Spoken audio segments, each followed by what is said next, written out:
9 tips to make the best camping trip that you ever had and to plan out a really good trip. This is gonna be good for beginners, for intermediate, and even advanced, because I'm gonna go over some of the details on what it is that I do to make these steps work. But also I'm gonna have videos that are gonna kind of go off into each step, and it'll be individual videos. I'm gonna link the playlist right up here. Even just the most advanced people are gonna get something out of this, just because I'm gonna have my ways of doing things. Might be a little bit different than yours, and it will make a better experience for you. Starting at number 1, I would say choosing how you're gonna camp is a great way to start. Now, you would think that, oh, I'm a car camper, or I'm a backpacker, or I'm a tent camper, or I am a trailer camper. So that's what I do. And I think that versatility in how you camp is a really great way to make good experiences. If you're somebody who always goes to car camp, or always goes to backpack camp, or always goes to trailer camp, it's fun, but it might be even a better experience to do something that's different than what you normally do. And the great part about camping is that there's endless ways to camp, and you have the ability to choose every time you go. So thinking that, oh, I went car camping last time, or I went backpacking last time, that's what I have to do, I would not recommend that. I would just recommend treat each trip as if it's a brand new opportunity to make a good experience. This is how you could do that, by starting with step 1 of choosing how it is that you're going to camp. I would even recommend trying to do a different type of way to camp every single time as best you can. Obviously, trailer camping is gonna be a little bit different, but renting a trailer like my brothers do, that's a great option as well. Once you have figured out how you're gonna camp, then you wanna choose when you're gonna go. I say this because I think if you try to be spontaneous with camping, sometimes that you'll just kind of keep pushing it, like I do personally. And so having a set time that you're gonna go camping, no matter what, is a great thing.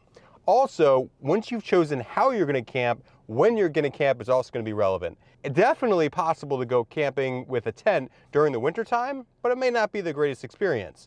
Or it's definitely possible to go camping in a trailer during the summertime, but maybe you want to be more in the outdoors. And so having a tent would be a better option for you versus in a trailer. So those kind of things are gonna dictate to figure out what you're gonna use. And then the second step is try to figure out when you're gonna go. Set that time aside. You know, most people are gonna have to take time off of work to at least get a day or two, or you choose a weekend that you have off because of your work.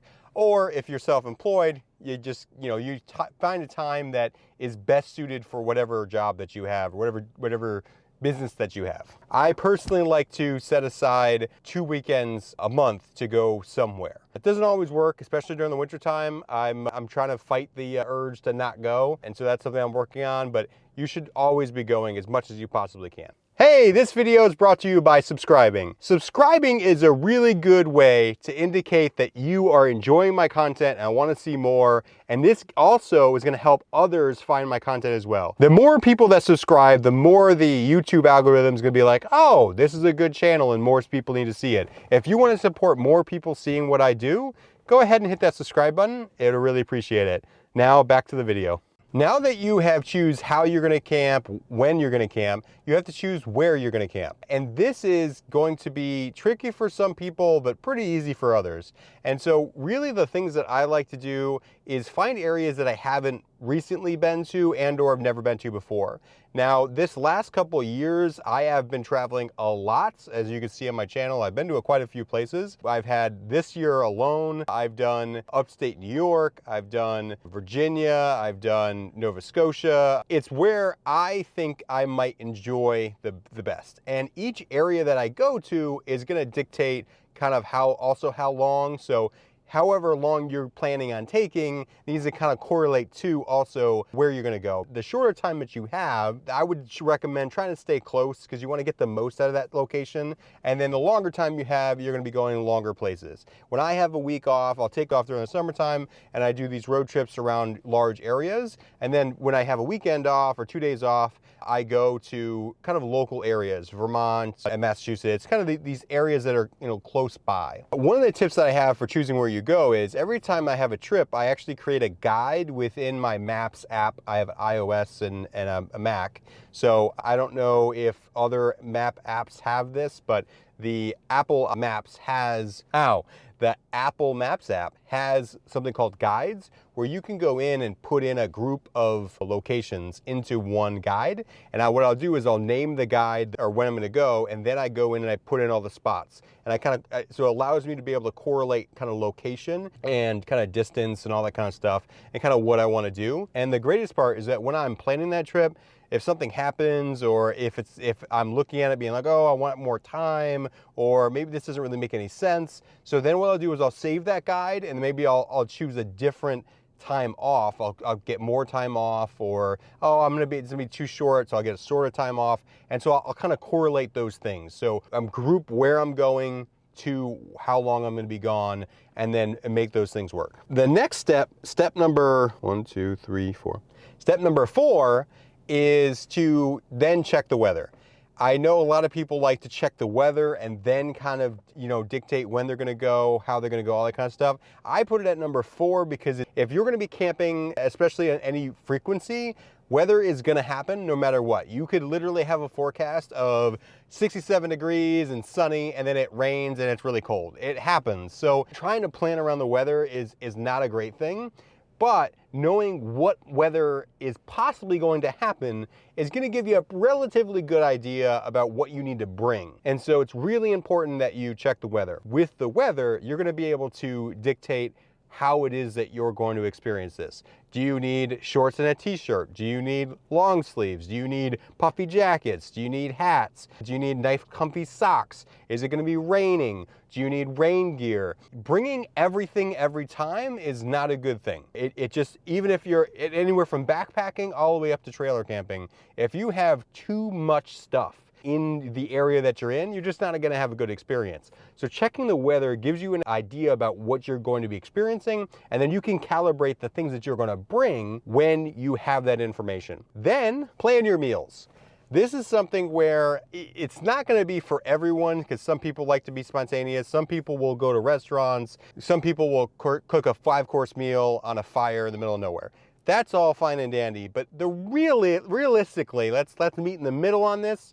We're probably going to have a stove and a cast iron skillet, like most of us do, and we're going to have some basic things. So when you plan out your meals, it's going to reduce the cost, because you're not going to want to go and spend money where you are, but also it's going to be cheaper than anything else that you're going to be able to get in that area, most likely, because you're going to be local. You know where like the good deals are in your area. And then also, you're going to be able to make a really seamless experience while you're camping. Because if you know on Friday night we're cooking this, on Sunday morning we're cooking this, it just creates okay, I know that this is what I need for this. And in some cases, especially with more advanced cookers, you can even set up one meal to help the other. So you could do, let's say you have potatoes on one night and then you have hash browns on the next morning. You could just prep all the potatoes for that night, and then in the morning now you have potatoes prepped for the hash browns, that kind of thing. Especially with a family of 4 or 5, it's just easier to kind of group all those kind of cooking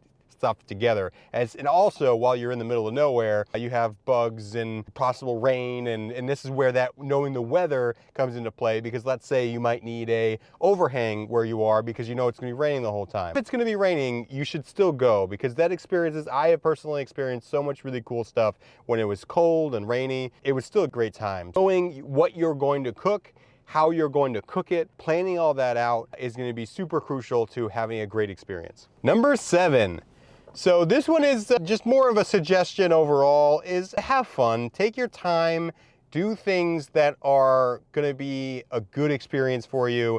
Try not to rush certain things, especially if you're trying to rush to get there, or rush to set up, or rush to try to experience something at a certain time. I have just had some terrible time trying to be like, all right, I need to be here by this time and do this. And it really just hasn't been fun when you do that. So when you slow down, you're going to think a little bit more about what you're doing. You're going to be more thoughtful for the future. So you're going to really set yourself up for success. So when you're, let's say, setting up camp, preparing to do a hike, you know, stopping, thinking about the things that you're gonna need, preparing others that are with you, asking them, do they have the right gear? Trust me, that is definitely something that I would recommend if you're, especially if you're the experienced one, because they may not know what they're getting into. You might be taking somebody on their first or second or third trip, and so they haven't experienced the things that you have, so they don't know what to bring or what they need to have with them or whatever. So typically speaking, when I travel with all the stuff that I could and other people could possibly need, I'm typically speaking one of those guys that will be like, hey, do you have this? Yeah, I got it. Do you have that? Yeah, I got that. You know, I typically speaking don't forget things. Number 8.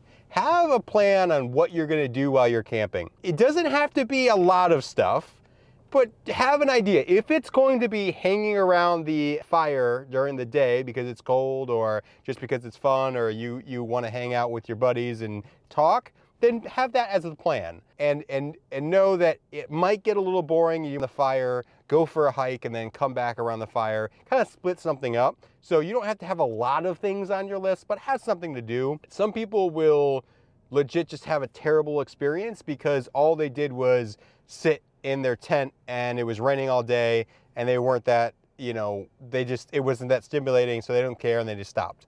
And so that's just a terrible experience all around. And so I know this is tough, but if you've done step number 4 and you understand what the weather's gonna be, you should have brought the correct gear in order for you to go on that hike no matter what. When you're gonna go, how you're gonna camp, and the weather. When you've done all those things, having an itinerary of what you're gonna do while you're there has no bearing on other things that are going on. If it's too cold or too hot or, you know, rainy or whatever, you've already prepared for those things. That's how your trip is gonna be great. That's these steps that you're gonna do to make sure that you're having a great experience. Having a plan on what it is that you're gonna do, whether that be a lot, whether it be a little, and you can always cut from a plan. It's really sometimes kind of tough to add to a plan because originally you didn't have the thing that you were gonna do, so you didn't bring it.